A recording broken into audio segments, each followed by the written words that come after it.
اس لیے مسلمانوں کو سیاست میں الجھانے کے بجائے تعلیم پر کام کرنا۔ مطلب آپ کیا یہ کہنا چاہ رہے ہیں، جیسے کچھ لوگوں کا یہ خیال ہے کہ مسلمانوں کو سیاسی عمل سے کچھ دنوں کے لیے دور ہو جانا چاہیے؟ نہیں، اویسی صاحب جو ہیں ان سے اختلاف ہے، بہت موٹا اختلاف ہے، وہ میں آپ کو بتا دیتا ہوں۔ ہمارا مخاطب صرف مسلمان نہیں ہو سکتا۔ روزنامہ خبریں میں آپ کا خیر مقدم ہے، میں ہوں قاسم سید۔ آج ہم بات کر رہے ہیں مولانا محمود مدنی صاحب سے۔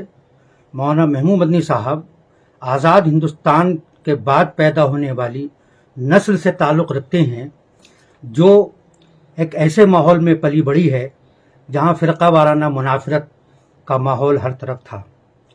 مولانا محمود مدنی صاحب کے بارے میں کچھ کہنا ایسا ہے جیسے سورج کو چراغ دکھانا۔ وہ نوجوان نسل کی نمائندگی کرتے ہیں اور اس وقت ہندوستان میں متحرک، فعال، زیرک اور ذہین مذہبی سیاستداں کے طور پر ان کو جانا جاتا ہے۔ وہ جب بھی بات کرتے ہیں ان کے الفاظ بڑے نپے تلے ہوتے ہیں اور اپنے موقف کو، اپنے اسٹینڈ کو انتہائی بے باکی کے ساتھ رکھنے کے لیے معروف ہیں۔ اسی لیے کبھی کبھی ان کی بات سے دوسروں کو الجھن بھی ہو جاتی ہے۔ تو روزنامہ خبریں میں آپ کا خیر مقدم ہے۔ مولانا آپ سے پہلی بات یہ ہے کہ جمعیت العلماء 1919 میں قائم ہوئی تھی اور RSS 1925 میں۔ RSS آج 100 سال جب اس کے ہونے جا رہے ہیں، وہ کس مقام پر ہے اور اس نے ہندوستان میں اپنے اثرات کس طرح سے پھیلایا ہے، لیکن جمعیت العلماء جو اس سے پہلے قائم ہوئی تھی، جمعیت العلماء اپنے وہ اپنے اثرات کیوں نہیں چھوڑ پائی ہے؟ دیکھیے، اس میں دو باتیں ہیں۔ ایک تو یہ کہ میں ٹوٹل ڈینائل موڈ میں رہوں، یہ مناسب نہیں۔ RSS نے ایک کام کیا لوگوں کو جوڑنے کا، افراد تیار کرنے کا۔ مسلمانوں نے بھی یہ کام کیا، ذرا دوسرے انداز میں۔ آپ دیکھیں گے ہمارے بڑوں نے، بزرگوں نے 3 تنظیمیں قائم کی، 3 طرح کے کام کیے ایک ساتھ۔ مدرسے بنائے تعلیم کے لیے اور افراد سازی کے لیے، کہ کمیونٹی لیڈرز تیار ہوں، اور اس میں ہم کامیاب ہیں۔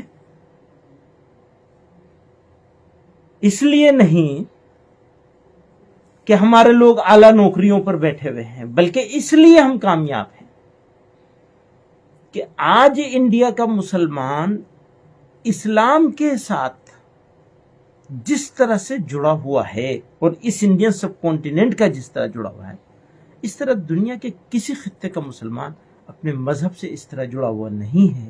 اور اس کا ریزن، سب سے بڑا ریزن یہ ہے کہ ہمارے پاس ہمارے بزرگوں نے مسلمانوں کے اسلام کو، ایمان کو بچانے کے لیے مدارس کا جال بچھایا۔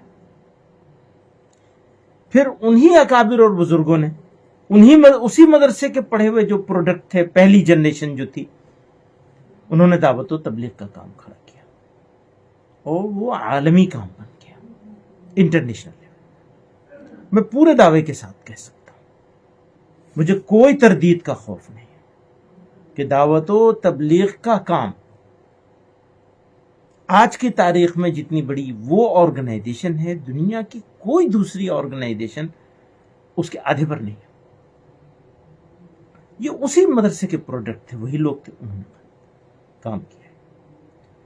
پھر انہی لوگوں نے، انہی میں سے وہی جو صف اول کے لوگ تھے یا پہلی جنریشن تھی مدرسوں کی، ایک تیسری چیز قائم کی، اس کو کہتے ہیں جمعیت علماء ہند۔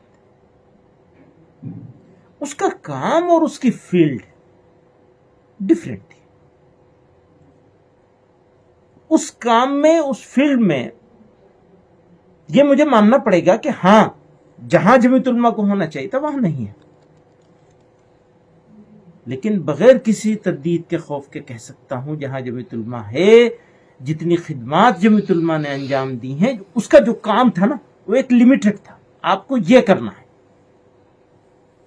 اور وہ اس کے دستور اساسی میں واضح ہے، اسی کے مطابق کام کرنا ہے۔ جمعیت علماء نے اس سے 1 انچ ادھر ادھر نہیں ہوئی، اور خدمات کی ایک بڑی تاریخ ہے۔ وہ اپنے دائرے کار کے اندر. آر ایس ایس کی بات اگر ہم کریں تو ہوتا کیا ہے، لوگ نگیٹو چیز پر زیادہ آسانی سے جڑ جاتے ہیں. جمیعت علماء نے کبھی بھی کوئی نگیٹو چیز کا استعمال اپنی طاقت بنانے کے لیے نہیں کیا. آر ایس ایس کی مجبوری ہے کہ وہ مسلمانوں کے بارے میں وہ باتیں کہیں جن کا حقیقت سے کوئی تعلق نہیں ہے، تاکہ غیر مسلموں کو اپنے ساتھ جوڑا جا سکے. دعوت و تبلیغ کا جو کام تھا کبھی کوئی نگیٹو کام نہیں کیا گیا، اس کے باوجود دنیا کی سب سے بڑا کام بن گیا، ہمارے بزرگوں کا قائم کیا. تو دائرے کار ہے، دائرے عمل ہے. جمیعت علماء نے اپنے دائرے کار کے اندر. تو آپ کو لگتا ہے کہ جمیعت علماء نے جو اپنے ہدف طے کیے تھے، جو ٹارگٹ طے کیے تھے، اس میں وہ کامیاب ہے یا وہ میں نے مان لیا شروع میں ہی مان لیا، دوبارہ پھر مان لیتا ہوں. جتنا ہونا چاہیے تھا اتنا نہیں ہوا، بالکل مانتا ہوں.